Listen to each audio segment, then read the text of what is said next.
கண்ணாடி வளையல் ஏன் ரொம்ப சிறப்பு அப்படின்னு பார்த்தீங்கன்னாக்கா, இது சிலிக்கா மண்ணிலிருந்து எடுக்கப்பட்டு அந்த சிலிக்கா தான் கண்ணாடிங்கிறது. நம்மளுடைய உடல்ல பஞ்சபூதங்கள்ல ஒன்னான மண்ணு எப்படி வளையா மாறி இத கையில வளையா போட்டுக்கிறோம். இது ரொம்ப நல்லது. ஒரு காப்புன்னு சொல்லுவாங்களே, இந்த கண்ணாடி வளைக்கு உடம்பை காக்கின்ற ஒரு திறமை உண்டு, தன்மை உண்டு. இது ஏழை எளிய மக்கள் எல்லாரும் விரும்பி போட்டுக்கொள்ளக்கூடியது இது.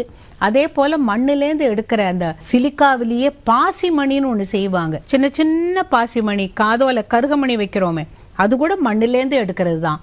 இத குழந்தைகளுக்கு, பிறந்த குழந்தைகளுக்கு உள்ளங்கழுத்துல கட்டுவாங்க. நீங்க பாத்திருக்கீங்களோ என்னமோ, வெள்ளை பாசி கருப்பு பாசி குழந்தைகளுக்கு கட்டுறது வழக்கம்.